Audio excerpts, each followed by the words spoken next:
Pessoal, voltando aqui com a programação da sala, eu tenho a honra de apresentar para vocês a palestra de agora sobre liberdade de expressão. É um tema muito caro para todo liberal, especialmente nos tempos que a gente está vivendo, e é uma honra poder apresentar Lucas Berlanza, presidente do Instituto Liberal e uma pessoa excepcional. O microfone já está com você. Bem, muito boa tarde a todos. É uma satisfação, mais uma vez, estar presente em um evento com a pretensão de divulgar o liberalismo e refletir sobre as questões importantes da nossa vida e do nosso contemporâneo à luz dos princípios liberais. Os meus cumprimentos a todos vocês que estão aqui, meus cumprimentos ao Students for Liberty Brasil, pela pauta diversificadíssima que concebeu para esse evento. Eu diria que uma das, se não a mais rica e diversificada pauta que eu já vi em um evento liberal, eu já estive em vários, e talvez isso reforce o primeiro argumento que eu vou trazer para vocês, que pode soar um tanto presunçoso, que sou eu o expositor do painel quem está dizendo, mas o argumento de que de toda essa pauta diversificada, importante, valiosíssima que nós estamos desenvolvendo e abordando nesse evento, liberdade de expressão é o tema dos temas. Não por minha causa, poderia haver inúmeras pessoas 1000 vezes mais brilhantes para estarem aqui desenvolvendo esse assunto, mas por duas razões principalmente. Uma delas de natureza atemporal, universal, que é o caráter inerente e intrínseco da liberdade de expressão a toda a tradição do liberalismo, a ponto de se poder dizer, sem exagero algum, que todas as liberdades são liberdades de expressão, são variantes dela, como nós vamos ver. E uma segunda razão de natureza temporal, que é o drama que nós estamos vivendo hoje. Eu não posso me aliar da realidade, recebendo a responsabilidade de tratar de um assunto como esse, ignorar o drama contemporâneo, ignorar o que está acontecendo agora. Por outro lado, eu também não posso ignorar o ângulo atemporal, porque eu entendo que, quando pesa sobre os meus ombros a responsabilidade de divulgar o liberalismo e a reflexão liberal, eu não posso depender apenas das minhas próprias ideias ou dos meus desabafos sobre o cenário contemporâneo. Eu preciso me ancorar no alicerce que a tradição liberal construiu para que esse discurso fizesse sentido, chegasse até aqui da forma como chegou, e para contrapor o que acontece hoje, o que se faz hoje com esse discurso, com a sua coesão, conforme ele foi construído ao longo do tempo. A palavra tradição deixa isso bastante claro. É uma tradição porque ela tem uma história, ela se encarna em personagens, as ideias vão se apurando, vão se transmutando ao longo do tempo, se aplicando de formas diversas à luz do momento de que se trata. Então, eu preciso começar contando essa história, ou mais do que contando, mostrando essa história para vocês, da construção do discurso a favor da liberdade de expressão dentro do liberalismo, e depois, aí sim, confrontar essa construção de discurso com o que nós vemos hoje, os argumentos que nós vemos hoje serem usados para sustentar o oposto da liberdade de expressão, o seu cerceamento, a sua restrição.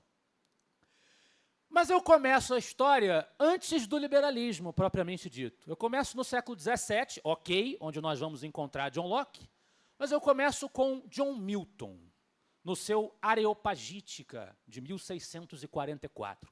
1644. Eu poderia, usando as citações de John Milton em Areopagítica, apresentar as citações dele e encerrar a palestra aqui, ir embora, fechar a porta, partir. Porque todos, praticamente, a gente usa de hipérboles às vezes quando a gente fala, mas praticamente todos os argumentos que são levantados hoje para dizer que nós precisamos limitar a liberdade de expressão pela segurança da sociedade, para conter o alastramento dos extremismos, o alastramento dos vícios, para assegurar o mal. Praticamente todos os argumentos, bastaria pegar John Milton, puxar John Milton numa máquina do tempo de 1644, colocá-lo no parlamento brasileiro ou na imprensa, fazer ele repetir o texto de Areopagítica e estaria tudo respondido. Em essência, a rigor, bastaria fazer isso. Eu, obviamente, não farei isso, mas bastaria fazer isso. John Milton foi um sujeito que atuou num momento, como eu disse, anterior ao liberalismo, em que o parlamento britânico já tinha força enquanto instituição, mas brigava com o rei. Nesse momento aqui, o rei é derrubado, nós temos uma breve experiência republicana no Reino Unido, o governo de Oliver Cromwell. Esse cara defende até o regicídio, quando o povo está farto da tirania do rei, pode matá-lo, pode depô-lo, e defende o divórcio. E quando ele defende o divórcio, o parlamento britânico discute se não seria melhor, para evitar essas ideias perturbadoras e subversivas que põem fogo nos nossos costumes, na moral, no bem e no belo, se não seria melhor que a eles, os parlamentares, coubesse o poder de decidir previamente o que vai ser ou não publicado. O licenciamento prévio do conteúdo, a censura prévia. John Milton se levanta contra isso, em Areopagítica, com argumentos como esses. O conhecimento do erro ajuda a conhecer a verdade. É evidente que quando nós temos liberdade ampla, há mais liberdade para que os erros se expressem, para que o mal se multiplique, para que o mal se difunda. A liberdade tem efeitos colaterais. A vida humana tem efeitos colaterais, tem problemas que são inevitáveis. Mas também se multiplicam as opções de acertos, de inovações, de desenvolvimentos, de respostas. Ao passo que se nós dermos apenas a alguns privilegiados o direito de dizer o que lhes der na telha, com base nos seus próprios valores, essas possibilidades diminuem e o potencial do estrago que eles causarão pelo seu erro se massifica. O conhecimento do erro ajuda a conhecer a verdade. Jogar a luz sobre o erro de fontes diferentes, holofotes diferentes de onde essa luz se possa fazer, ajuda no combate a esse erro. A temperança nas coisas materiais, diz ainda John Milton, é da maior importância para a vida humana. Ainda assim, Deus confiou essa temperança ao julgamento de cada homem. Eu posso achar que o que você faz é uma besteira, é um desvario, é um excesso. Mas se não afeta a minha vida, que direito tenho eu de cerceá-lo na liberdade de exercer essa destemperança que você pretende realizar, a que você pretende ceder? O bem e o mal crescem juntos neste mundo quase que inseparavelmente. O homem tem o dever de dissociar o bem do mal. O homem, não o Estado, uma entidade supostamente sacrossanta e pura que atuaria como editora da sociedade, quando, na verdade, como dirão depois de Milton os liberais, o Estado não é justificado como o promotor da libertação do homem dos seus preconceitos, dos seus vícios, dos seus defeitos. Porque o Estado também é feito, constituído por esses mesmos homens, com esses mesmos vícios, com esses mesmos defeitos. O dever dele não é esse. O dever dele, de acordo com a tradição clássica do liberalismo, é apenas manter um mínimo de ordem para que as pessoas não se devorem. E eu uso uma referência hobbesiana, o homem sendo o lobo do homem. Não é bem a visão do Locke, mas de maneira alguma se trata de um agente da virtude. Como os castilistas no Rio Grande do Sul, nosso amigo Rodrigo Saraiva, no painel dele, meteu malho no autoritarismo gaúcho, os nossos amigos do Rio Grande do Sul defendiam que o governo tinha a missão de promover a virtude, promover o bem, iluminar as pessoas. E ele não tem esse condão porque é feito de homens como todos os outros e, como diriam Milton ou Locke, numa linguagem cristã, pecadores. Pecadores, não santos. Um homem sábio pode tirar ouro da escória. Por que deveria ele? Porque outros supostamente seriam incapazes, mentalmente desestruturados para analisar o conteúdo que lhe chega.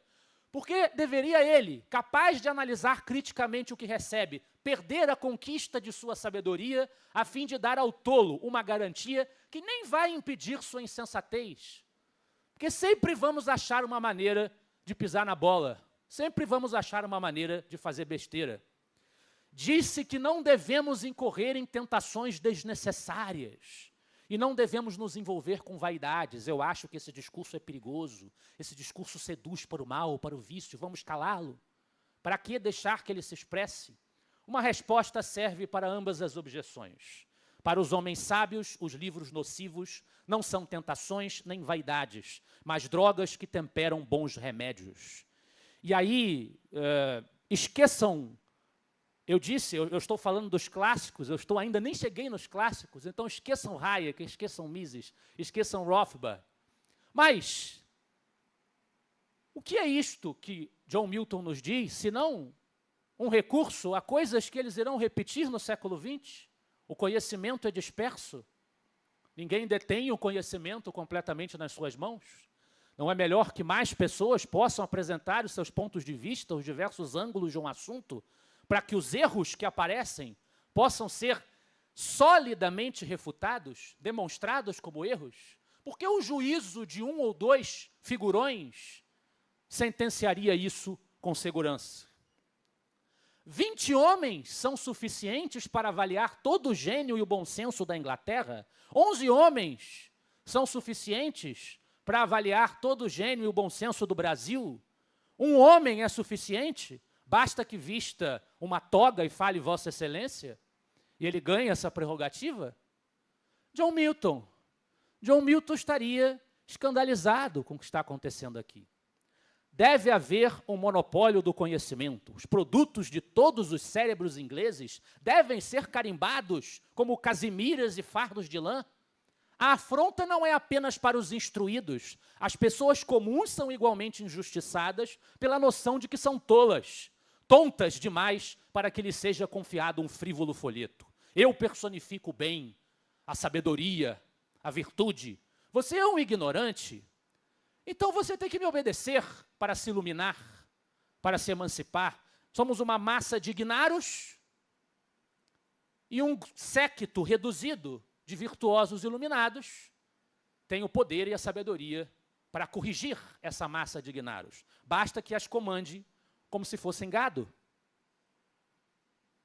Precisa de mais algum argumento para confrontar a defesa da censura ou da limitação da liberdade de expressão? Não deveria. 1644. Liberalismo, John Locke, finalmente, ainda no século XVII, mais ou menos na mesma linha. Também fazendo referência à tradição cristã, era um homem da religião. Por que então este zelo abrasador por Deus, pela igreja e pela salvação das almas, que muitos tinham na época? Nós temos que salvar as almas, ainda existe isso na fé cristã. Realmente abrasador, na fogueira, ignora, sem qualquer castigo ou censura, várias fraquezas e vícios a que o homem cedia diuturnamente, mas devota-se na aplicação de todas as suas energias para introduzir cerimônias ou para a correção das opiniões, as quais em grande parte dizem respeito a temas sutis que transbordam a compreensão ordinária dos homens. A discussão aqui era sobretudo sobre religião, e a liberdade de expressão nasce, em sequência, à ideia da liberdade religiosa, porque a reforma protestante obriga as denominações diversas a conviverem. E Locke está falando, tem muita gente aí que é metido a representar a moral e os bons costumes e quer corrigir as opiniões dos outros, calar as opiniões dos outros, censurar as opiniões dos outros. Mas o próprio calo, o próprio calcanhar de Aquiles não ataca. Outros vícios que não apenas a opinião distinta, a divergência, não atacam. É isso que Locke está dizendo. Se alguém age contraditoriamente, pois, enquanto é cruel e implacável para com os que discordam de sua opinião, tolera os pecados e vícios morais que não condizem com a denominação de cristão, não obstante toda a sua tagarelice acerca da igreja, demonstra claramente que seu objetivo é outro reino e não o reino de Deus. Uma coisa é persuadir, argumentação, convencimento. Outra, ordenar. Uma coisa é insistir por meio de argumentos, outra por meio de decretos. Enquanto esta, o decreto, o ordenamento jurídico, é a função do poder civil, aquela, o convencimento, o argumento, a transmissão livre das ideias depende da boa vontade humana.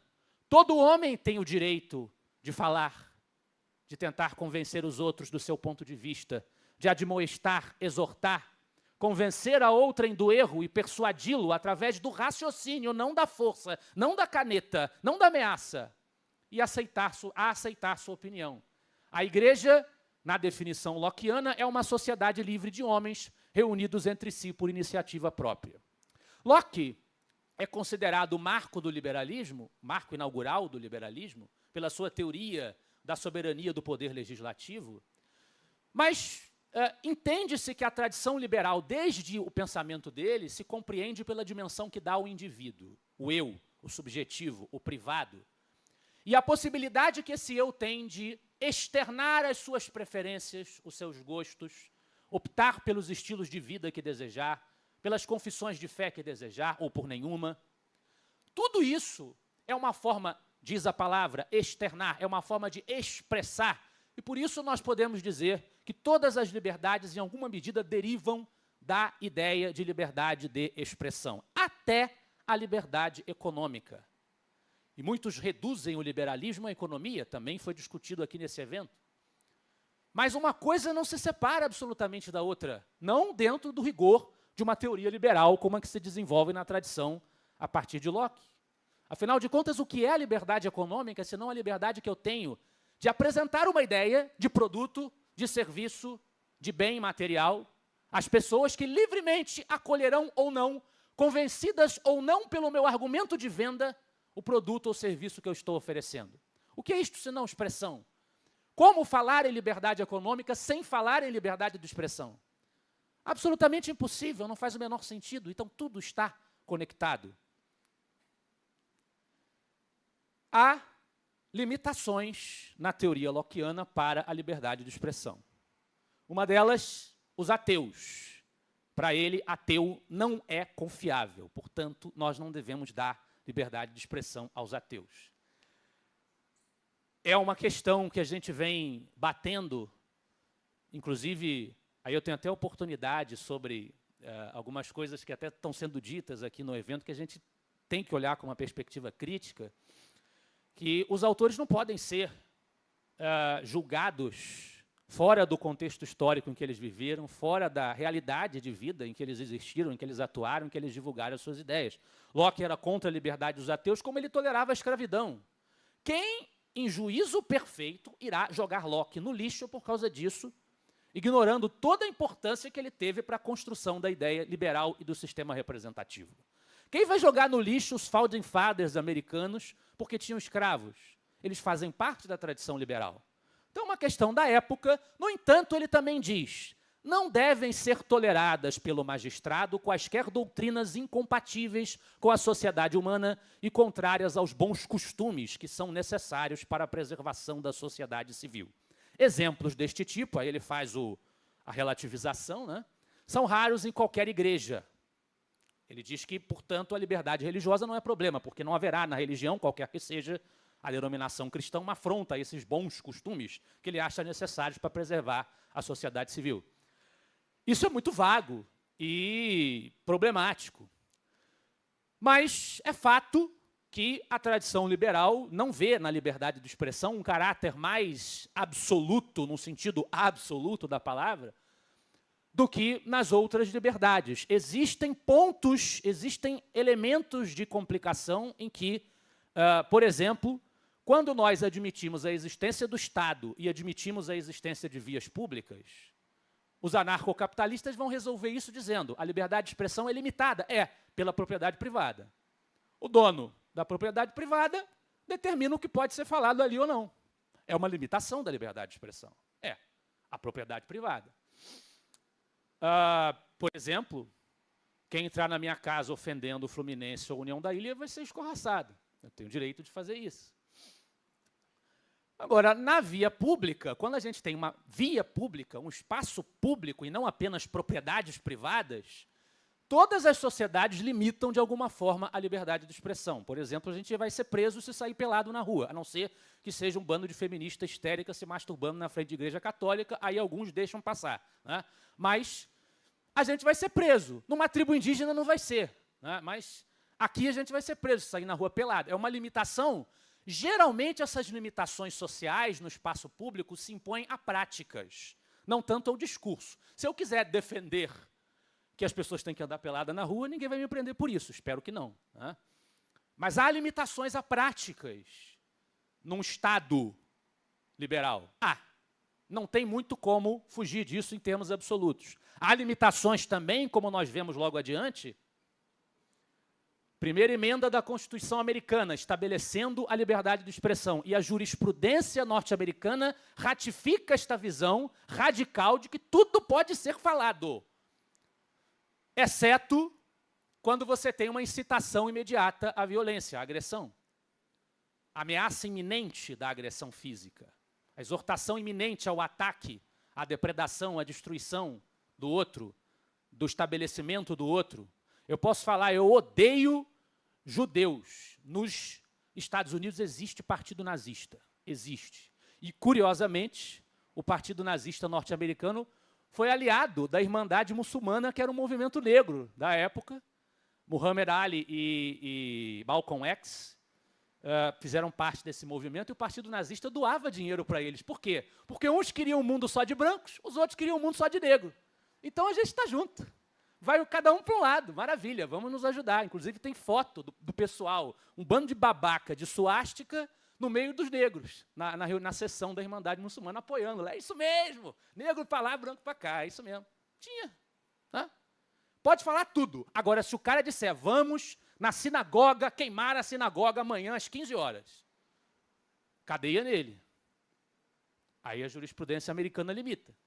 Então o problema estará na iminência da ação. É nuançado, é complexo, é difícil estabelecer e demarcar esse limite? É. A questão não é simples. Se fosse simples, não demandaria séculos de discussão. Mas fica claro que a tradição liberal, ela ressalva a liberdade de expressão como algo sagrado e que está na base de todas as outras liberdades. Na Revolução Francesa também, a Declaração dos Direitos do Homem e do Cidadão, deixando de lado as referências russonianas e jacobinas da Revolução, mas a Declaração dos Direitos do Homem e do Cidadão também estabelece a liberdade de expressão como um princípio sagrado. Isso aqui, evidentemente, tem uma inspiração liberal indiscutível. No campo da defesa da democracia liberal, Tocqueville vai dar esse passo de aceitar a expansão das franquias de participação política, mais gente votando, mais gente influenciando, mais gente decidindo. A liberdade de expressão é condição sine qua non para que esse regime exista e funcione.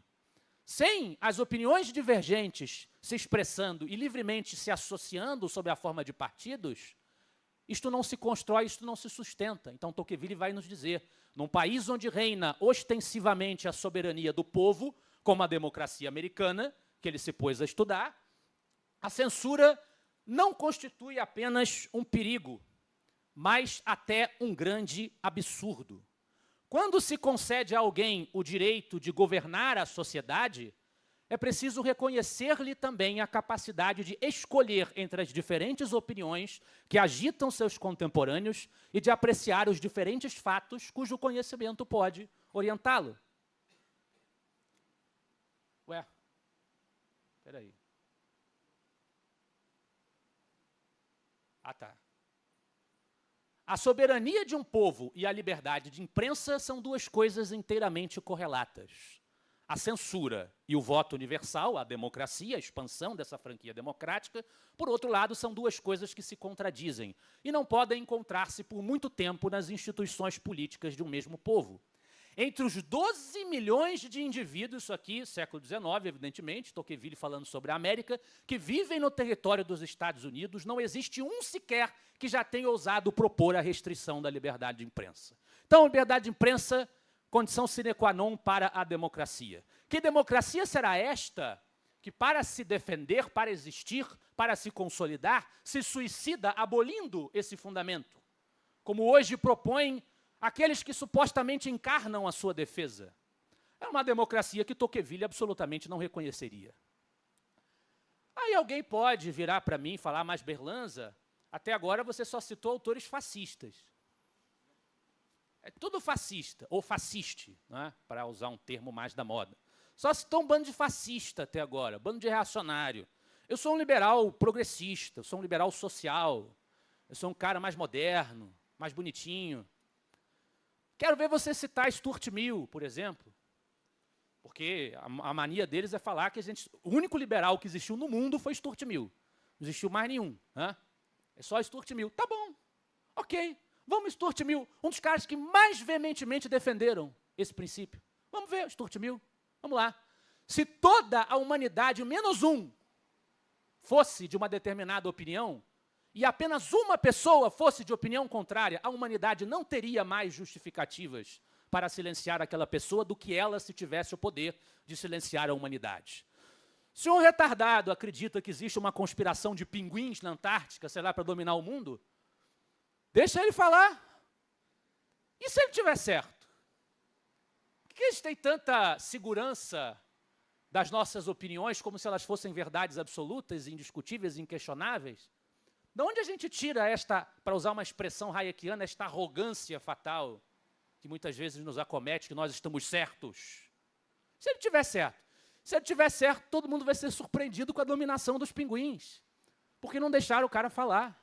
Essa hipótese, ela existe, ela sempre existe. A hipótese do absurdo acabar se demonstrando algo sério, ela existe.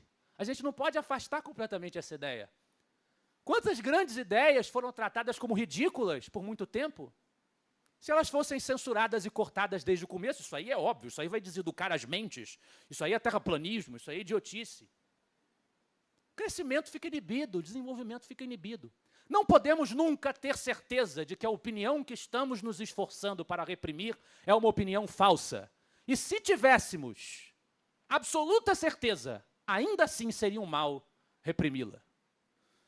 Ao menos o homem sério poderá se aproveitar do exemplo do erro para refutá-lo e construir um conhecimento mais evoluído, mais desenvolvido, mais avançado em cima dessa refutação.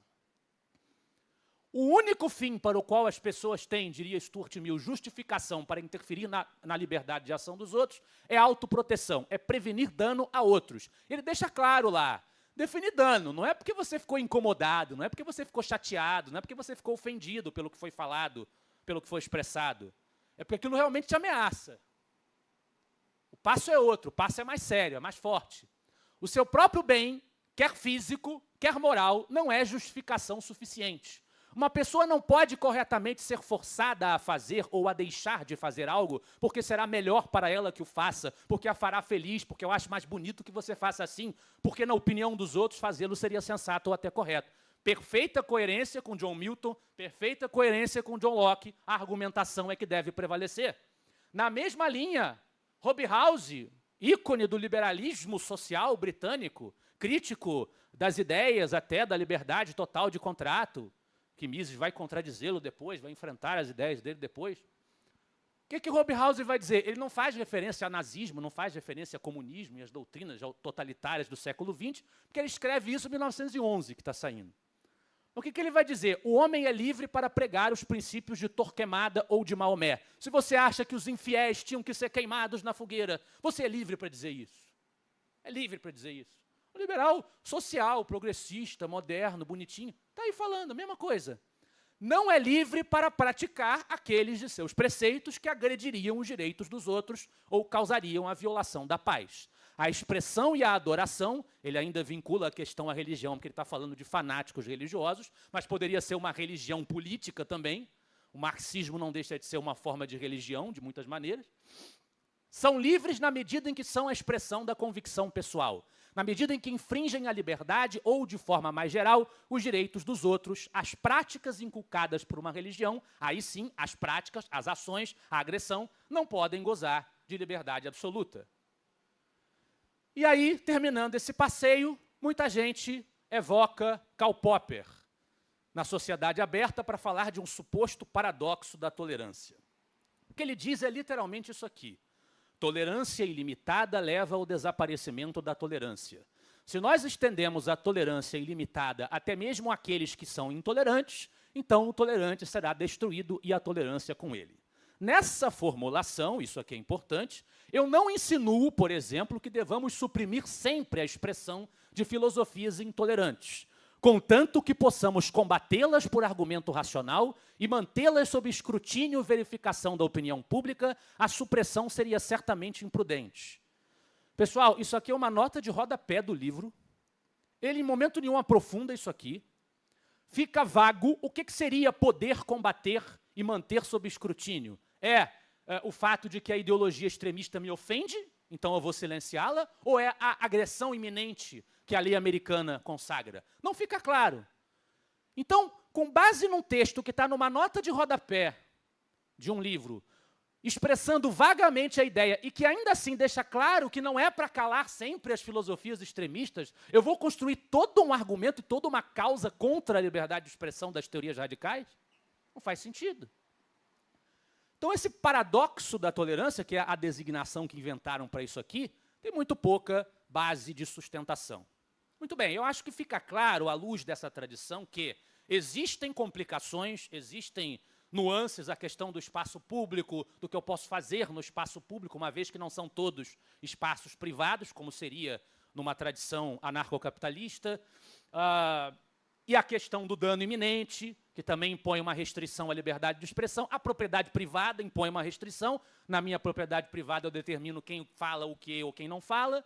Mas, fora isso, essa complicação, existe uma clara defesa de que o melhor sempre será que nós deixemos, mesmo o erro, mesmo a idiotice, mesmo o escândalo que apareça, para que seja visível, para que todos saibam quem endossa as besteiras, quem endossa os absurdos, e para que as correções possam ser ricamente desenvolvidas pelas forças da própria sociedade. Depois de todo esse passeio, de John Milton até Popper, nós chegamos, então, aos dias de hoje. E nós temos aí um grande pensador contemporâneo, uma grande figura que merecia ter bustos no país inteiro e no mundo inteiro pela referência de virtude, a encarnação da democracia, que certamente teria muito a ensinar a todos esses filósofos, pelo amor de Deus, minhas reverências a ele antes de apresentá-lo, que é o nosso ministro Alexandre de Moraes, né, que vai trazer aí as suas contribuições a esse debate de 2 a 3 séculos, desde John Milton até hoje, por exemplo, no seu julgamento sobre o Telegram, em que ele censurou o Telegram, intimidando uma entidade privada, porque estava poluindo o debate público, estava fazendo ilícita e flagrante desinformação atentatória ao Congresso Nacional, ao Poder Judiciário, ao Estado de Direito e à democracia brasileira, pois fraudulentamente distorceu a discussão e os debates sobre a regulação dos provedores de redes sociais na tentativa de induzir e instigar os usuários a coagir os parlamentares. Isso aqui é a cara da República Velha, isso aqui. Parece que você fazer post, comentário em post de parlamentar, tentando empurrar o parlamentar que nós elegemos para uma determinada direção, que isso é quase o prenúncio da Revolução Francesa.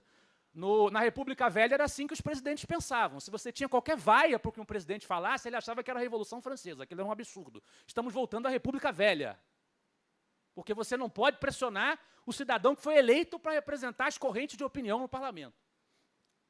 Gente, como eu disse, o debate da liberdade de expressão desses 2 a 3 séculos é complexo, é complicado, Tem pontos em que existe espaço para a gente divergir, para a gente discutir? Tem. Mas eu não posso me prender nisso, porque o que está acontecendo no Brasil hoje não é complexo, não é difícil, não é polêmico, não é complicado, é claro, é cristalino, isso aqui é destruição de toda a argumentação que foi desenvolvida nesses 2 a 3 séculos. Não tem nada que resta aqui. Nada. Então não tem espaço para um liberal defender uma estrovenga dessas. Outra coisa, também do filósofo reverendíssimo, iluminadíssimo, Alexandre de Moraes. A Constituição não garante uma liberdade de expressão como liberdade para agressão, discurso de ódio ou para discurso contra a democracia. Hã? DCE, é verdade. Eu, na faculdade, vi muito bem essa porcaria aí. Enfim, há não muito tempo. Tá bom. Discurso de ódio. Discurso contra a democracia. Ministro Lewandowski discursa, junto com o pessoal do MST, contra a democracia liberal burguesa. Discurso contra a democracia. Vai mandar prender ou calar o ministro, o colega dele no STF? Vai. Na faculdade, eu estudava jornalismo na UFRJ, na Praia Vermelha. No mural, todo mundo colocava no mural, abaixo a democracia burguesa. Vai prender tem que entrar em todas as universidades e mandar prender e calar todos os professores, todos os alunos, porque é isso que você vai encontrar lá, crítica à democracia. A democracia burguesa. Ah, mas nós defendemos a democracia verdadeira, a democracia popular. O nosso regime pretende-se que ele fosse, ou que ele seja, uma democracia liberal, uma democracia burguesa, como eles dizem. Então, eles estão atacando esse entendimento de democracia. O que o Moraes fez contra essas pessoas? E eu não estou dizendo que deveria fazer. Mas então não seja injusto e tirano e faça com os outros, que questionam o seu entendimento e os seus interesses. Interesse, aliás, é uma coisa que ele enxerga no Telegram, ele enxerga no Google, ele enxerga no Spotify, ele enxerga no Brasil Paralelo, e o liberalismo, desde Locke, e Silvestre Pinheiro Ferreira adapta essa teoria ao liberalismo brasileiro, entende que a representação é por interesses. Os interesses são legítimos, o ser humano tem interesses. E os interesses se organizam e aglutinam em partidos e correntes de opinião. Ele enxerga interesse nessas entidades privadas. Por que não enxerga na Globo, na CNN, que fazem campanha desbragada a favor do PL da censura? Porque ali não tem interesse, porque ali não é interesse, é a democracia, é o bem, é o belo, sou eu. Né? Nós somos a democracia, já dizia Luiz Roberto Barroso. Discurso de ódio, porque torço para que Bolsonaro morra. Isso aqui não é discurso de ódio, pelo amor de Deus. Né? Isso aqui não tem problema. Por quê? Por que isso aqui fica intocado? Agora, outra filósofa, Carmen Lúcia. Eu vou acompanhar com todos os cuidados o ministro relator, incluindo a parte que me preocupa enormemente. Vejo isso como uma situação excepcionalíssima. Veja bem, é grave, é delicado. Se isso se comprovar de alguma forma como transbordando para uma censura, porque agora a gente está fazendo... a gente está impedindo que a Brasil Paralelo coloque o filme dela no ar, sem ele nem ter ido ao ar. Estamos fazendo a censura prévia que o John Milton atacou em 1644. Ela está fazendo. Mas não é, porque é só até a eleição acabar, é só para proteger a democracia. Então pode, por enquanto pode, mas se transbordar para uma censura, deve ser imediatamente reformulada essa decisão, no sentido de se acatar integralmente a Constituição. Por quê? Porque agora ela não está acatando? Quem deu a ela esse direito de rasgar a Constituição? Quem deu a ela essa atribuição? Onde é que está na nossa Constituição que ela deveria guardar e zelar? Onde é que está escrito que ela pode suspender quando ela acha que é necessário para proteger a democracia? Está escrito onde? E aí censuram-se influenciadores, parlamentares. Marcos Sintra, que começou... Olha, eu não gosto do Bolsonaro, tá? Bolsonaro é feio, Bolsonaro é chato, Bolsonaro é reacionário, Bolsonaro é isso e aquilo. Tem um problema com o Bolsonaro, ele não tem cultura, não tem liderança, comportamento. Meteu tudo malho que podia no Bolsonaro para poder fazer o comentário dele. Aí vem o comentário, mas as dúvidas que ele levanta sobre as urnas merecem resposta. Deixou claro que ele não está defendendo o presidente da República, que para o Moraes isso é um crime, né? Isso é um problema. Ele tem o direito de atacar o poder executivo, o governo, parece que eles se entendem como políticos, eles são agentes políticos. Mas ele está contra o Bolsonaro e ele levanta uma dúvida, ele questiona as urnas, censura nele. Eu posso questionar todas as religiões do mundo, todas as filosofias do mundo, eu posso questionar Deus, mas a urna eletrônica, a democracia, o STF e as instituições, não. Cadeia nele, censura nele. Onde vai existir uma democracia quando eu não posso questionar, quando eu não posso duvidar? E aí temos o caso do podcast Kim Kataguiri e Monark, perseguidos. Não vou entrar no mérito da forma, a forma porque alguém fala não é crime, não me interessa. O que eles alegaram efetivamente? Cada um a seu modo. E foram perseguidos por isso, censurado, perseguido, inclusive com beneplácito de alguns que se dizem liberais. O que eles fizeram? Defenderam a lei dos Estados Unidos. Eu acho que é melhor a lei dos Estados Unidos, onde existe o Partido Nazista. Falei para vocês aqui. Eu acho que é melhor. Não sou nazista, claro. Mas a lei lá permite, eu acho que a lei lá é melhor. Desde quando que você defender a lei de uma das maiores democracias, repúblicas constitucionais do mundo, que lutou na guerra contra a Alemanha nazista, é ser nazista? É fazer apologia ao nazismo? Que sentido faz isso?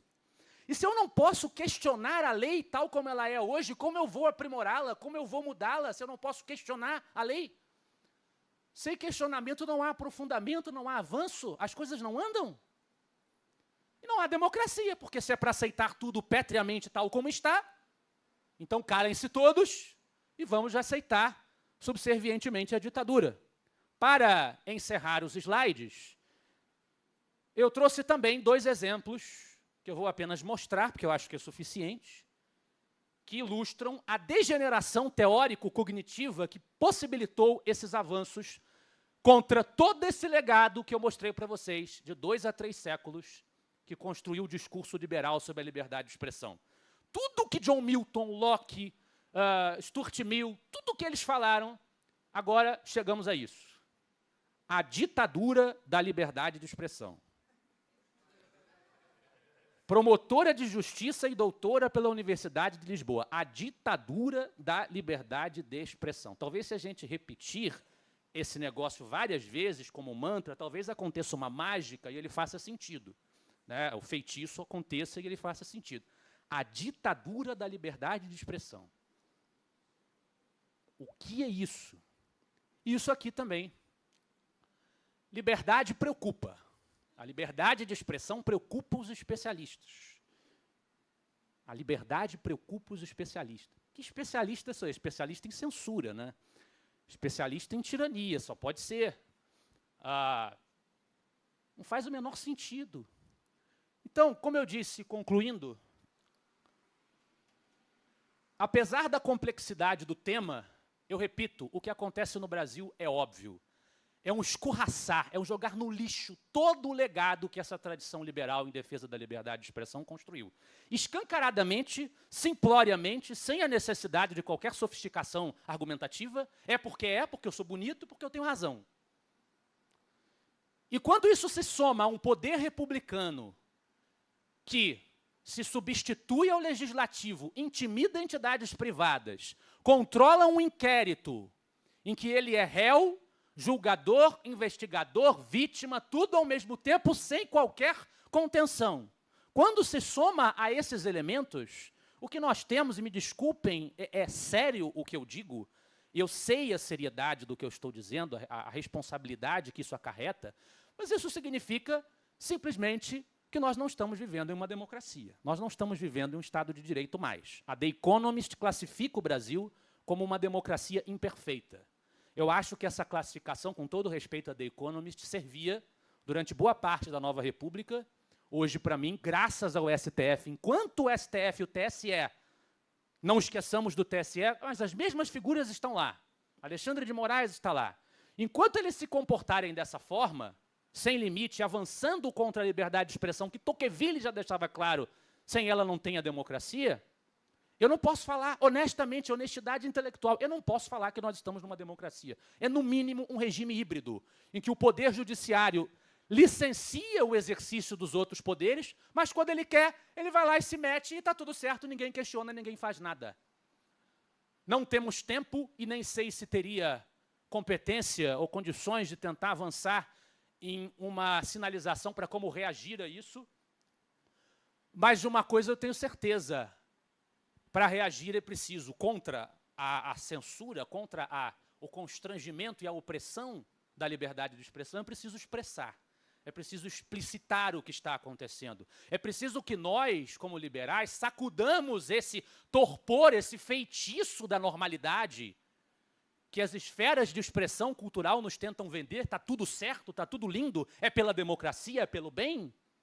Nós temos que sacudir isso, gritar e deixar claro o que está acontecendo, a gravidade do que está acontecendo. Se amanhã ou depois nos calarem, e que se calarem que seja pela caneta, e não porque nós nos intimidamos e nos acovardamos, se amanhã ou depois nos calarem, que pelo menos nós possamos proclamar para conosco mesmos, porque não poderemos falar para os outros, tá? pelo menos possamos proclamar para conosco mesmos que nós resguardamos um dos poucos bens que talvez sejam mais preciosos do que a própria liberdade de expressão, que é a nossa consciência. E pelo menos isso nós possamos dizer. Obrigado.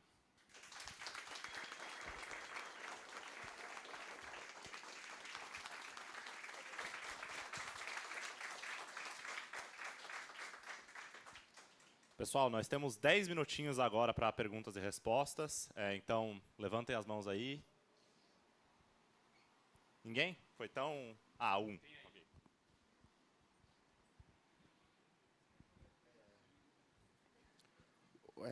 Boa tarde.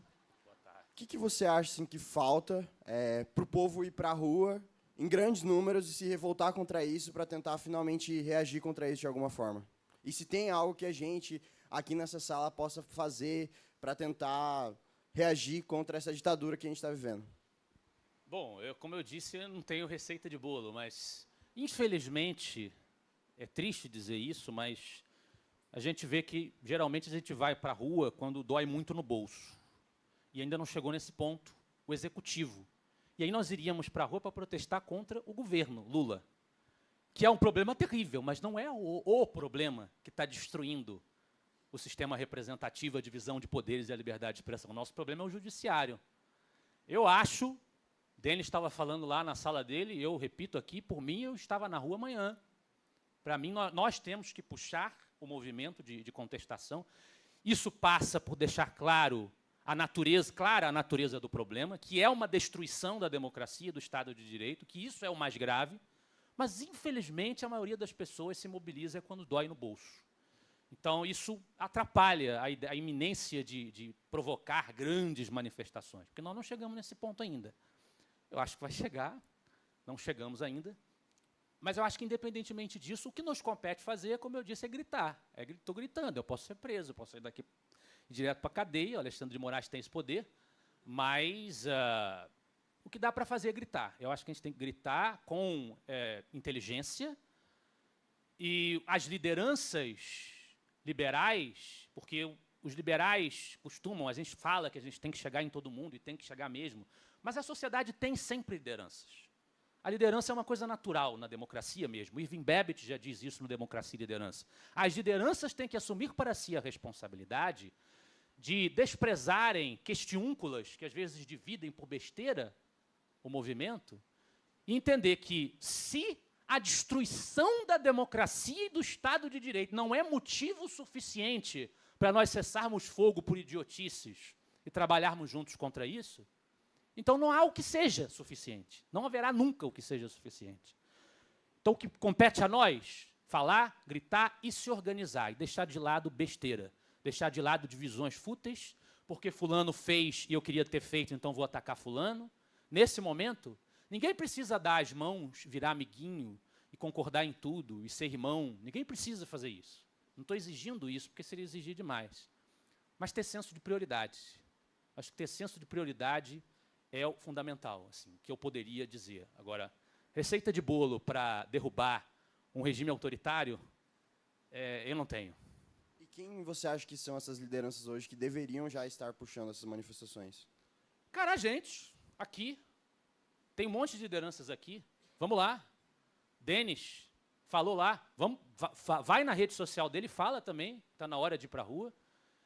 Eu acho, sim, apesar das rixas que existem no movimento, o MBL é um movimento de rua. Chama para a rua. Vamos organizar. Ah, porque fulano é bolsominion, eu não quero ir para a rua porque eu vou ficar do lado da tia do Zap. Ou fulano é um socialista fabiano, eu não quero marchar do lado dele. Cara, a democracia está morrendo. A democracia não está morrendo, ela está morta. Não se trata de resgatar um paciente doente. Nosso trabalho é ressuscitar um morto. Porque isso já não é mais democracia. Como eu disse, eu faço uma analogia. Toda analogia é perigosa, alguém vai debochar dela, alguém vai ridicularizar, e ela é limitada. Mas eu faço uma comparação com os anos 60, antes do AI-5. O regime militar, no começo, ele tinha um poder, que era o Comando Revolucionário, uma organização militar, o Costa e Silva ali estava dentro, e essa organização todo mundo sabia que ela tinha o poder absoluto. Se ela quisesse, todo mundo ia ter que se curvar à vontade dela. Mas ela não atuava o tempo todo. Ela não era uma organização, não era um poder ativo incessantemente. Ele observava, e prova disso é que o AI-5 aconteceu porque o Congresso não quis caçar o mandato de Márcio Moreira Alves, que usou a sua liberdade de expressão para debochar dos militares. O Congresso se recusou a caçar, eles foram lá e fizeram o AI-5. Era um poder que observava, licenciava, portanto, o exercício dos outros poderes. Vocês podem seguir funcionando. Quando a gente achar que passou do ponto, a gente vai lá e se intromete. A gente não governa diretamente, a gente não manda diretamente, não surrupia tudo diretamente. Só de vez em quando. É o que o STF e o TSE fazem. Hoje a gente ainda consegue barrar coisas do governo Lula no parlamento. Então tem funcionamento do legislativo. Mas se o judiciário, se o STF ou o TSE entenderem que aquilo ali viola o que eles entendem ser a encarnação do bem, da democracia, do interesse geral, ninguém questiona e ninguém duvida que eles vão inventar alguma coisa criativamente para invalidar o que quer que tenha sido decidido. Eles não fazem isso o tempo todo porque vão se desgastar, porque existe uma complexidade social que eles não apagam. Mas sempre que incomodar e eles acharem que vale a pena, eles vão lá, passam por cima. E quem haverá de impedir que eles façam isso? Então, a situação é muito parecida com a situação dos anos 60. Se isso não é grave o suficiente para a gente ter a consciência de que a gente precisa suspender essas idiotices e se organizar para pressionar e para se manifestar, atuar também no legislativo, temos aqui o nosso Saraiva, que é do Instituto Livre Mercado, que é um instituto que assessora a Frente Parlamentar pelo Livre Mercado, vai estar lá tentando marcar gol contra o governo Lula, para segurar as besteiras do governo Lula. Mas também os nossos parlamentares precisam se mobilizar, e nós temos alguns se mobilizando. Mourão fez um grande discurso no Senado, o Marcel Van Hatten moveu a CPI de abuso de autoridade, assinem. Pressões que a gente pode fazer. A gente não pode desperdiçar nenhuma oportunidade de agir, mesmo sabendo que não existe milagre, não existe certeza.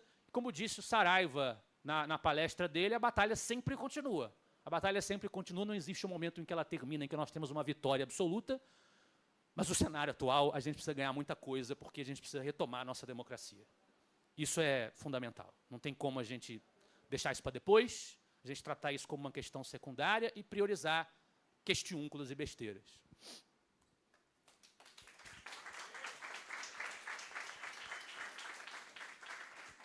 Isso.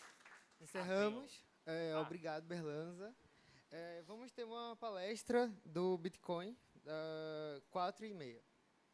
Muito obrigado. Valeu. Obrigado, pessoal.